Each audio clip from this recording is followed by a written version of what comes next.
Bueno, entrando en el tema que nos ocupa, déjeme decirle que la vida de los seres que estamos sobre esta tierra, tiene distintas facetas, ¿no? La primera canción que cantamos aquí habla de danzar en toda temporada. ¿Qué implica eso? Eso implica, o la sugerencia de la canción, es de que nosotros tengamos un gozo, una alegría, un buen estado de ánimo ante cualquier circunstancia, ¿no? Obviamente ante las circunstancias buenas, positivas, favorables, no es nada difícil tener esa actitud, pero cuando nos toca vivir la otra cara de la medalla, ¿sí?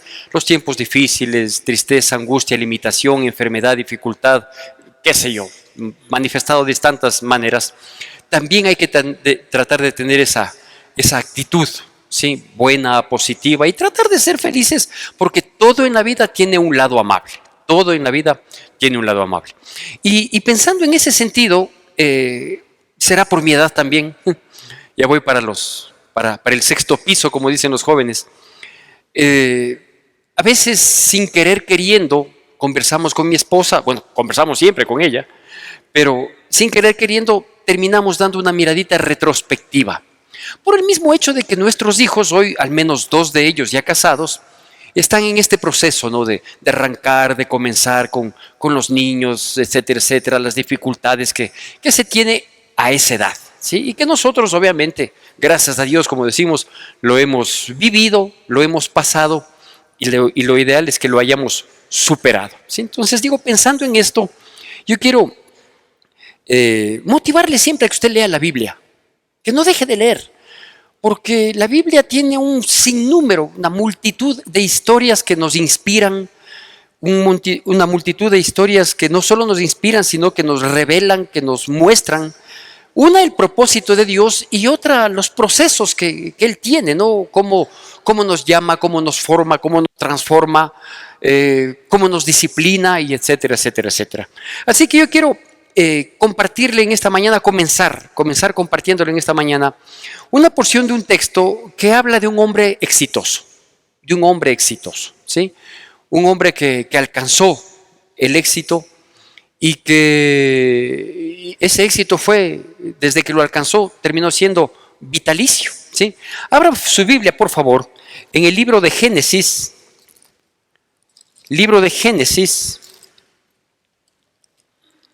capítulo 41. Génesis, capítulo 41.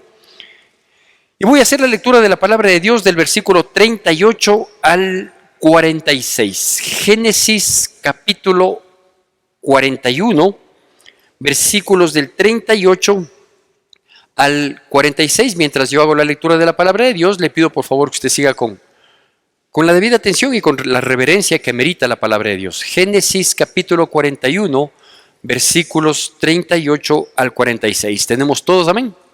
Dice así: Y dijo Faraón a sus siervos: ¿acaso hallaremos a otro hombre como este, en quien esté el Espíritu de Dios? Y dijo Faraón a José: pues que Dios te ha hecho saber todo esto, no hay entendido ni sabio como tú. Tú estarás sobre mi casa, y por tu palabra se gobernará todo mi pueblo, solamente en el trono seré yo mayor que tú. Dijo además Faraón a José: he aquí, yo te he puesto sobre toda la tierra de Egipto. Entonces Faraón quitó su anillo de su mano y lo puso en la mano de José, y lo hizo vestir de ropas de lino finísimo, y puso un collar de oro en su cuello. Y lo hizo subir en un segundo carro, y pregonaron delante de él: doblad la rodilla. Y lo puso sobre toda la tierra de Egipto. Y dijo Faraón a José: yo soy Faraón, y sin ti ninguno alzará su mano ni su pie en toda la tierra de Egipto. Y llamó Faraón el nombre de José Sabnat Panea, y le dio por mujer a Asenat, hija de Potifera, sacerdote de On. Y salió José por toda la tierra de Egipto. Era José de edad de 30 años cuando fue presentado delante de Faraón, rey de Egipto. Y salió José de delante de Faraón y recorrió toda la tierra de Egipto. Esto viene a ser como la coronación de José, ¿sí? Pasa a ser el segundo a bordo en Egipto de aquel entonces, ¿no? Porque si fuera el segundo a bordo del Egipto de hoy, sería un privilegio, sería una honra. Pero estamos hablando del Egipto de aquel entonces. El Egipto de aquel entonces, esa nación era la más poderosa del mundo conocido de entonces. Esa nación era el granero de la tierra. Si alguien quería fructificar, si alguien quería que le vaya bien, tenía que descender a Egipto, ¿sí? Y él es posesionado como el vicepresidente de la República, el segundo a bordo. Pero con unos honores increíbles, ¿no? Al punto que le hacen vestir de ropa finísima, que era la que destacaba su autoridad. Se saca el anillo el faraón y le pone a él. Le dice, ve, te delego toda la autoridad. Todo lo que tú hagas está respaldado por mí. Solo yo voy a hacer más que tú en el trono, pero tú vas a hacer y deshacer. Es más, la gente que aquí quiera hacer tal o cual cosa, dependerá de ti. Nadie va a alzar ni su mano ni su pie, si no es a través de tu autorización, a través de tu delegación, ¿sí? Y es necesario que todo el mundo te conozca, así que saquen el segundo carro más espléndido que yo tengo, con los caballos, todos ellos adornados, y que la gente te conozca, y que delante de él doblen rodilla, ¿sí? Y gritaban, dice, doblen rodilla, porque está pasando nada más y nada menos que el subfaraón, ¿sí? Y claro, es reconocido, es recompensado, porque fue hallado en él, que él actuaba conforme a la voluntad de Dios. Dice, no encontramos otra persona que tenga el Espíritu de Dios en él. Toda una coronación, toda una magnificencia. Yo no sé si ustedes vieron, yo no vi, yo soy alérgico a esas cosas, pero ustedes vieron la coronación del rey de Inglaterra tras la muerte de su madre, ¿no? Todo un protocolo, pero había sido increíble, ¿no? Yo odio ese tipo de cosas, pero eso pasó, ¿sí? Entonces fue toda una coronación. Más o menos así fue la coronación de José. Lo sorprendente, y que le da de largo al nuevo rey de Inglaterra, es que este José fue coronado en esas condiciones a los 30 años. Imagínese, a los 30, dice, y tenía José 30 años cuando le sucedió esta culminación de su vida, ¿no? 30 años. Yo no quiero pensar qué habría hecho yo a los 30 años con semejante fama y fortuna. ¿Sí? Con seguridad no estaba aquí, eso sí le aseguro. Pero él llega a ese punto, ¿no? A los 30 años. ¿Cómo se llama esta prédica? Esta prédica se llama la punta del iceberg. La punta del iceberg. ¿Qué es un iceberg? Bueno, usted sabe, ¿no? Es una gran masa de hielo que se desprende de las costas heladas, las polares, ¿sí? Y que deambula sin rumbo sobre la superficie de los océanos. Así dice más o menos el concepto de iceberg, ¿sí? Pero yo quiero hacer notar aquí un aspecto que es importante. La última parte del concepto que dice que deambula sin rumbo sobre la superficie del océano. Ahí hay una equivocación, porque en realidad no es que deambula sin rumbo sobre la superficie, porque me permití mirar un poquito más lo que implica un iceberg y resulta que lo que uno ve del iceberg, ¿sí? Es decir, de la superficie del mar hacia arriba, es apenas la novena parte de lo que está abajo. ¿Y qué es lo que permite lo de abajo? Mantener ese equilibrio y sostenerse, ¿no es cierto? Entonces, claro, uno le ve aquí a José, ¿no? Uno lo que ve aquí en estos versículos, que a propósito les corté de todo el capítulo y dije, desde aquí, desde donde él es reconocido, desde donde él es coronado, desde donde él es posesionado, ¿sí? Esa es la punta del iceberg. Pero hay 8/9 de su vida que no son vistos en estos versículos, que ciertamente la palabra de Dios los muestra y algo vamos a ver, ¿no? Hay toda una historia detrás de esto, hay una vivencia, hay experiencias, hay dolor, hay lágrimas, hay caídas, hay levantadas, hay promesas cumplidas y promesas incumplidas, hay frustraciones. Porque lo que se ve del éxito es eso, es la punta del iceberg, ¿no? Y el resto no. Yo quiero pedirle que vaya usted unas páginas atrás junto conmigo y vayamos al capítulo 37. Y vamos a hacer la lectura solo de los dos primeros versículos. Génesis capítulo 37, versículos 1 y 2. Dice así. Tenemos todos, amén. Siempre con atención y con reverencia. 37 de Génesis, versículos 1 y 2.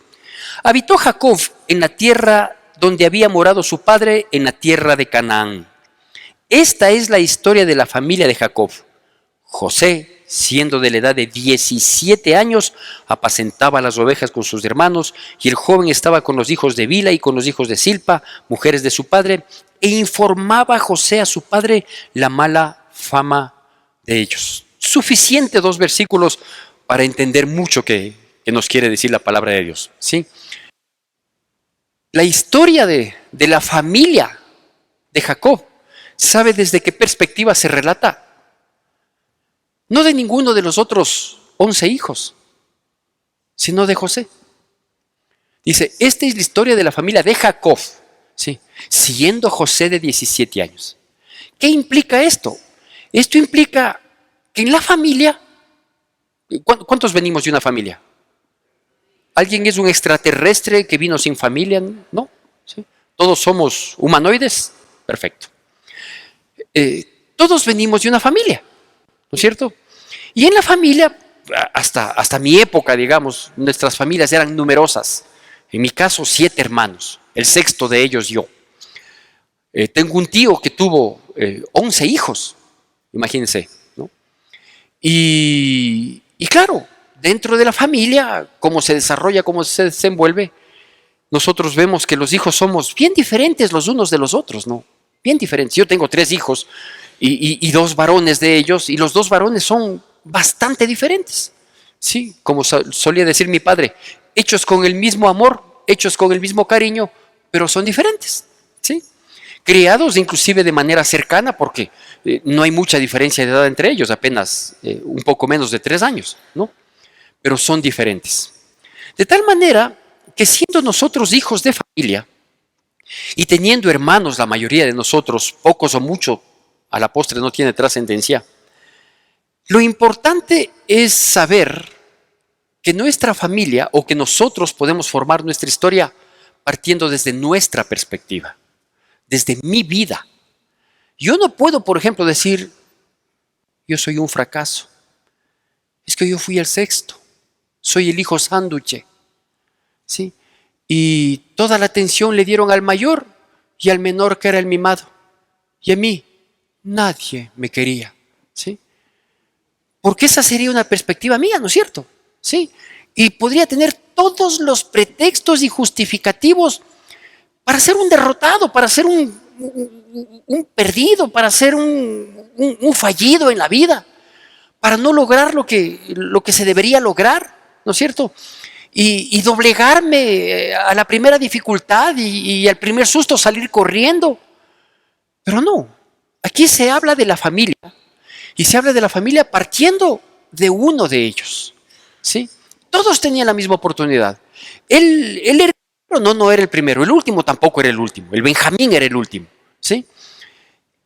Tenía pro y en contra en medio de su familia, sí. Su padre por un lado le quería, pero por otro lado los hermanos le odiaban, ¿sí? Es decir, podríamos desglosar un sinnúmero de situaciones a favor y en contra de nuestras vidas, ¿sí? ¿Por qué tenemos las que debemos tomar en cuenta y destacar y aferrarnos y acogernos a las malas cosas, ¿sí? Cuando podemos mirar desde la perspectiva de lo positivo, de lo bueno? Es que yo era el único que hacía los mandados, porque antes que mí habían 2 hermanas mujeres, y como eran mujercitas, ellas no hacían. Y el menor a mí, 9 años, entonces yo pobrecito era el que hacía los mandados. Por eso soy diligente. Por eso soy vivo, alzando pelito. Por eso me gustan las cosas para ayer. Por eso soy ordenado. ¿No es cierto? Entonces, ¿sí se da cuenta? Sí. José marca la historia de su familia. Los otros tienen historia, claro que tienen historias, y vergonzosas. Los otros tienen una historia fatal. Los otros se demuestra en la misma relación con José, ¿sí? Que le quisieron vender, le quisieron matar, quisieron deshacerse. Porque ellos, en vez de copiar la obediencia de José, porque José apacentaba las ovejas de su padre, porque José era obediente, porque José cumplía, en vez de copiarle, quisieron deshacerse. En vez de que ellos, que era la manzana podrida, desaparezcan, quisieron sacar la manzana buena. ¿Sí? Y José no se detuvo en eso, los otros sí. Porque todo depende cómo quieres que se filtre la historia de tu vida. ¿Sí? Es que mi hermano fracasó, es que mi hermana fracasó. Todos pueden fracasar, pero yo soy hijo de Dios, pues.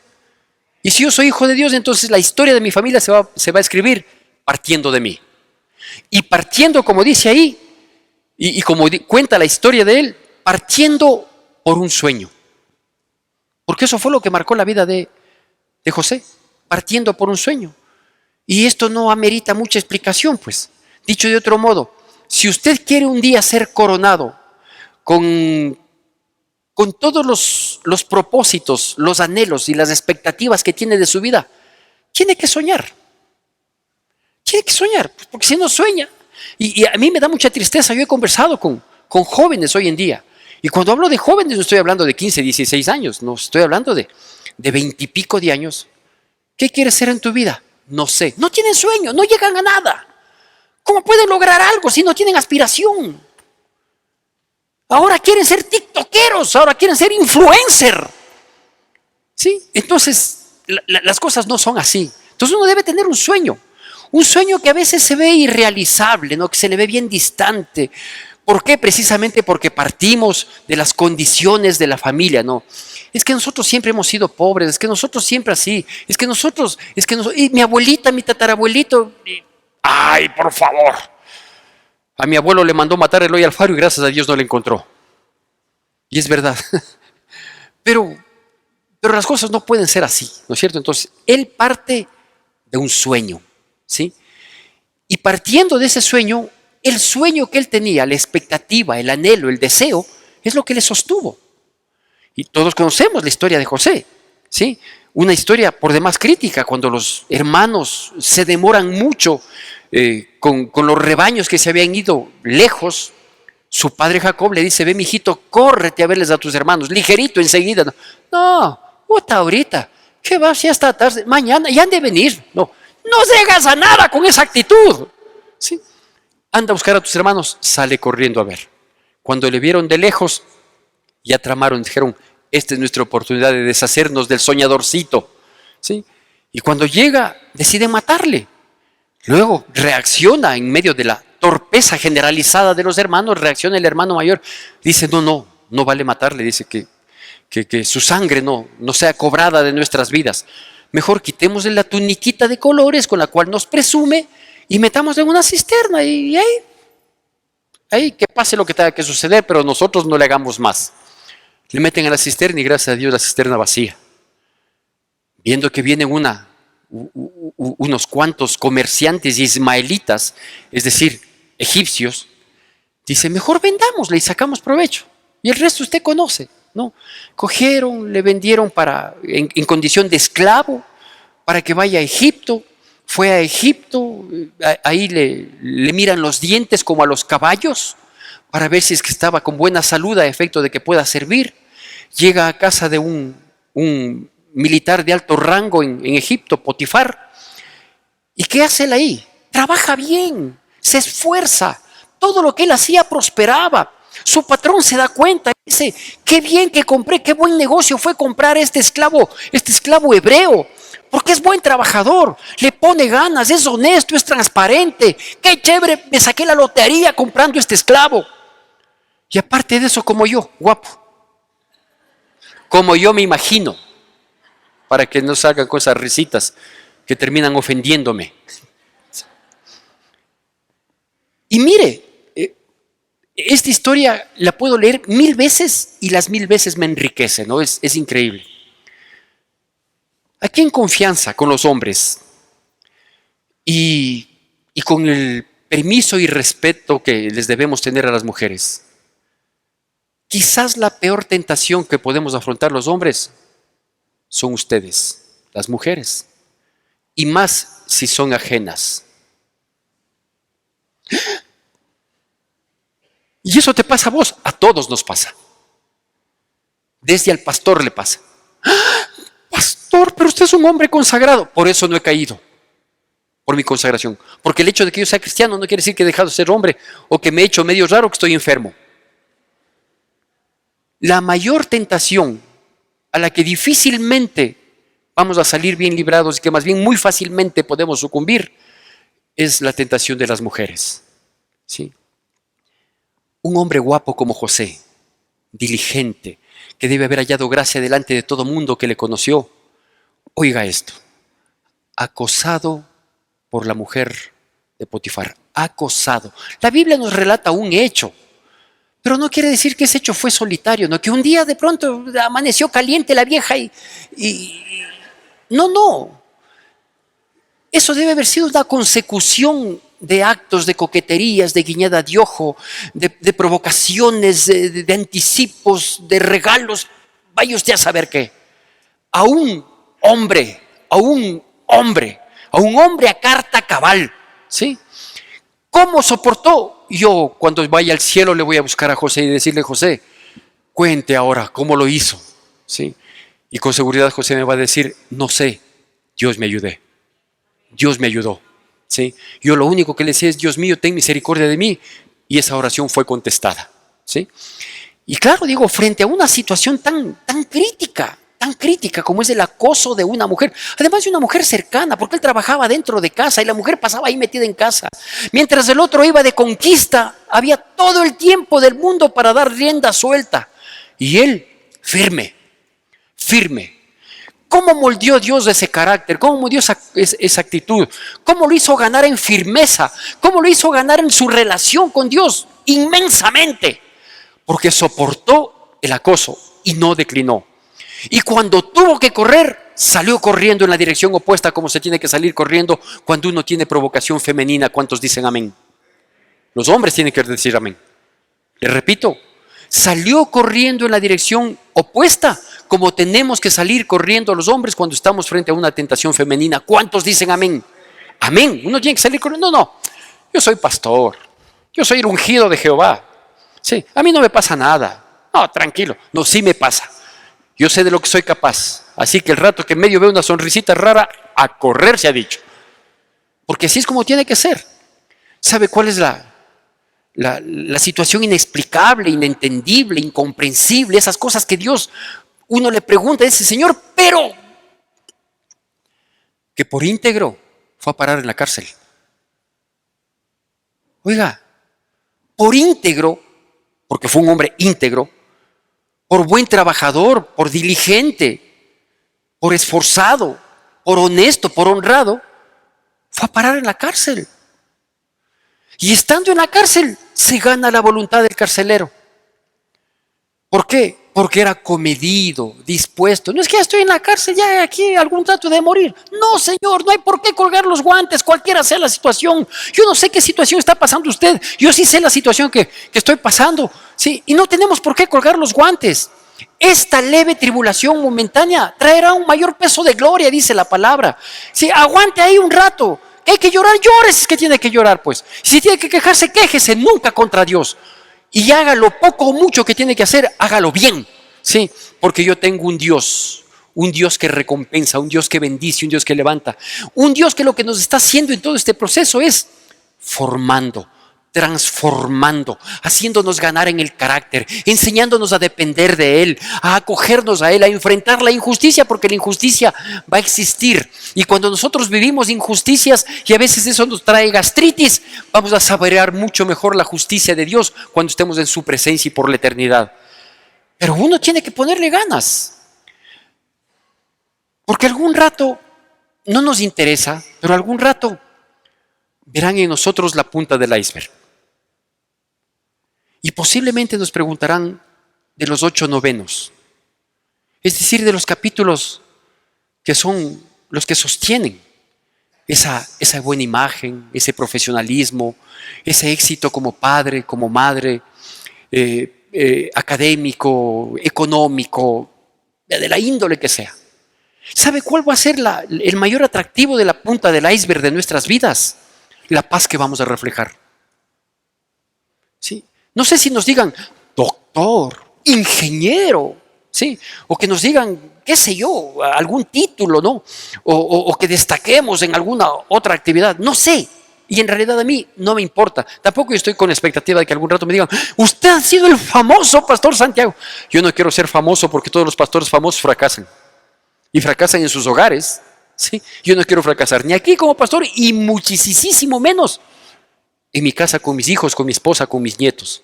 Más aún ahora mis nietos que me tienen impulsado, que me tienen activado, que me tienen enchufado para ser el mejor hombre sobre la tierra. ¿No es cierto? Entonces, ¿qué es lo que yo quisiera algún rato? ¿Sí? Que la gente me vea y me diga, ¿qué paz tiene usted, no? Yo decirle sí. No que me digan, hola paz, como me dicen algunos jóvenes. ¿Sí? Entiendo que se cansan de decir paz, todo. Entonces por eso avanzan a decir solo, hola paz. Yo no digo esa paz, sino paz. Que me digan, ¿qué paz tiene usted, no? Sí. Es por causa de Dios. Hoy tengo paz. Hubo muchas circunstancias en mi vida en que mi paz se vio alterada. Hubo muchas madrugadas, muchas noches de insomnio en que no encontré la paz que ustedes ven hoy. Y así poder mencionar todo lo vivido. Esos capítulos escritos con dolor para que luego aparezca la placa escrita sobre mármol, con letras en pan de oro. ¿Sí? Pero claro, es la punta del iceberg. Ahora, esto nos invita a nosotros a reflexionar qué estamos haciendo con los 8 novenos, que no se ven. ¿Qué estamos haciendo nosotros con las pruebas? Porque hay pruebas, hay dificultades, hay tristezas, hay limitaciones, hay angustias, hay frustraciones. Claro que las hay. ¿Tengo que quejarme? No, no tengo que quejarme. Tengo que ser conformista y decir, sí, a todos pasa. No, no, a todos les pasa, pero a mí me está formando. A todos les pasa, a muchos les destruye, pero a mí me está formando. A mí me está haciendo un hombre de bien. La limitación de antes me hizo ser un buen administrador de la bonanza de hoy. Sí, el dolor de antes me dejó gran enseñanza, sí, para ser el sabio de hoy. Porque así es como Dios trabaja en nuestras vidas. Caíste, aprende a levantarte. Uno nunca sabrá levantarse si antes no ha caído. No, yo soy el perfecto, a mí nunca. Oiga, es necesario caer, es necesario el dolor, es necesario el sufrimiento. La prueba es indispensable en nuestra vida. ¿A efecto de qué? De que en el iceberg lo que se vea es a Dios en mi vida. Oiga, este hombre, que me da ganas de seguir hablando, pero ya mismo termina el culto. Qué pena. Este hombre, en ese proceso durísimo, ¿no? 13 años, algo similar a la época de formación de aquel muchachito cuidador de ovejas que comenzó enfrentándose al gigante y 13 años después fue coronado como rey de Israel. ¿Sí? Usted sabe, me refiero a David. 13 años, qué duros, qué difíciles. 13 años para escribir varios libros. 13 años de desasosiego. ¿Sí? Como si fuera poco el hombre en la cárcel, comedido, diligente, vivo, alzando pelito, sin resignarse, sin colgar los guantes. Se comide con otros 2 presos que habían sido empleados de Faraón, el panadero y el copero. Tienen sueños, les perturba el Dios que moraba en él. ¿Sí? ¿Cuántas veces nosotros hemos dicho, no, cuando tenemos una adversidad? ¿Y Dios, por qué me has dejado? Tonto, nunca te ha dejado. ¿Cómo vas a creer que Dios te deje? ¿Cómo vas a pensar que Dios puede abandonar un hijo, una hija, por favor? Si nosotros, siendo malos, estamos dispuestos a dar la vida por nuestros hijos, ¿Dios abandonarnos? ¿No es suficiente con que haya dado a su Hijo Jesucristo para que ocupe el lugar que nos correspondía a nosotros y por gracia nos salve? Si ni a su Hijo nos negó, ¿cómo nos va a abandonar, por favor? Y él en la cárcel, haciendo lo que tenía que hacer y de la mejor manera, el Dios que estaba con él le revela la explicación de los sueños. El panadero ¿sí? A la horca y el copero a ser restaurado. Oye, panadero, oye, copero, ¿están agradecidos conmigo? Sí, si es que algún rato salen de aquí, no se olvidarán de mí, no. Ya, tranquilo, ñaño, yo te amo, yo te amo. No, yo salgo y yo te gestiono, yo te gestiono. Salieron y se olvidaron. Iba a decir, salieron los amigos y se olvidaron. Y tuvo que pasar algún tiempo de abandono del copero, porque el panadero, ¿sí?, fue a la horca. Hasta que Dios, que nunca se olvida, Dios que nos está formando, Dios que nos restaura, Dios que nos hace aprender del dolor, Dios que nos pega un jalón cuando estamos al filo del abismo, hace que tenga un sueño Faraón. El sueño que le llevó a estar en el momento que comenzamos comentándole, ¿sí?, a ser coronado, a ser el segundo a bordo, a ser vestido con vestiduras finísimas, a ser puesto el anillo, a ser reconocido y a que toda rodilla se doble delante de él. Qué increíble, ¿no? Qué increíble. ¿Quién iba a pensar que el muchacho abandonado de la cárcel, en un abrir y cerrar de ojos, iba a llegar al lugar donde Dios le tenía programado? Al lugar donde Dios le tenía programado. ¿Sí? Usted se ha puesto a pensar, en medio de las dificultades, de los problemas, de las adversidades, las limitaciones, las injusticias que hay, usted se ha puesto a pensar si esa es la posición que Dios tiene para usted, o tendrá otra. ¿Usted cree que ahí, fregados, complicados, señalados, es la posición en la que Dios quiere que estemos el resto de nuestra vida? Si usted llegó a pensar eso, como yo también en algún momento, sí, nos olvidamos de quién es nuestro Dios, ¿no? Porque qué padre de amor como es Dios puede querer que nosotros estemos ahí perpetuamente, pues. O sea, por favor, con un padre así no quiero ser adoptado. Pero Dios no quiere eso. Dios tiene una posición plena, una posición cabal, una posición perfecta, una condición integral de vida lindísima para nuestras vidas. Lo que hoy vivimos es parte del proceso. Está formando los 8 novenos, que posiblemente mañana, no muy lejos de aquí, no muy lejos de este tiempo, veremos el 1 noveno que es lo que flota, que es lo que aflora, que es lo que causa o llama la atención. Quizás no causemos envidia, porque hay que mantenernos con humildad, bajo perfil, por bendecidos que seamos, por prósperos que estemos, por reconocidos que seamos, por necesarios e indispensables que pudiéramos ser en muchas áreas de la vida. Siempre perfil bajo. La humildad es la clave del éxito. La humildad es la clave del éxito. Pero también a la humildad hay que acompañarle disposición, obediencia, trabajo, honestidad, integridad. ¿Qué hay cómo tenerlo? Claro que hay cómo hacerlo. ¿Por qué? Porque tenemos un Dios que está con nosotros. Hay un Dios que está dispuesto a ayudarnos, para levantarnos, para sacarnos. Y que para que pasemos lo que pasemos, oiga, la mayor preocupación de Dios no es la posición que vamos a alcanzar, no es la condición de hijos o hijas de Dios que Dios quiere que la tengamos.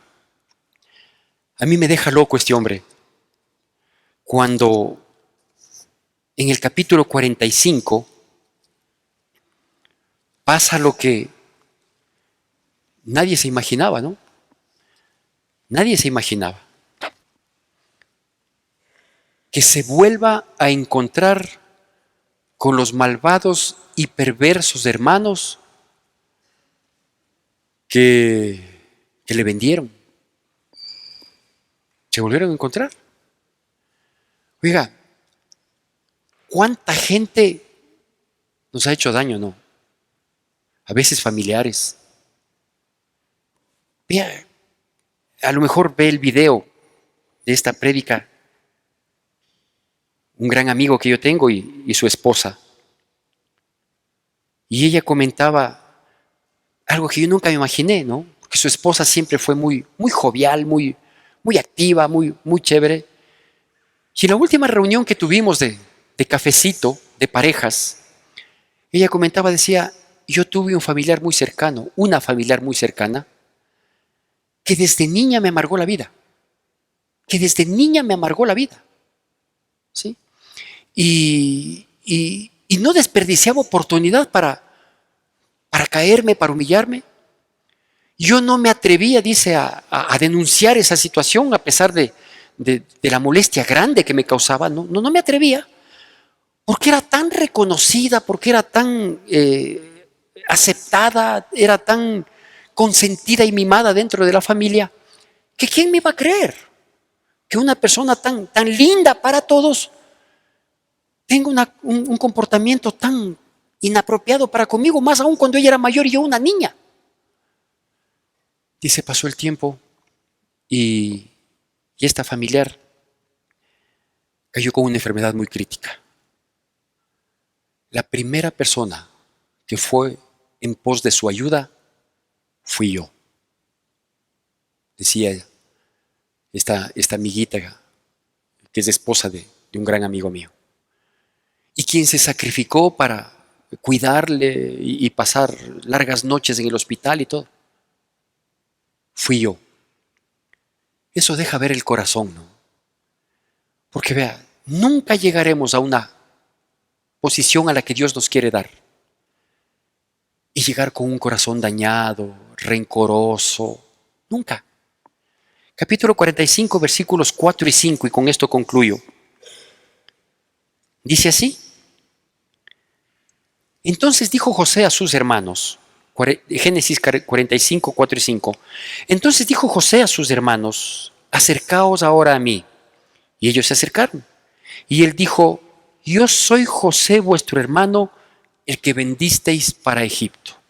13 años después de haber vivido lo vivido, después de haber sufrido todo lo sufrido, después de haber vivido tanta zozobra, angustia, desolación, injusticia, dolor y quebranto, por fin les tengo aquí.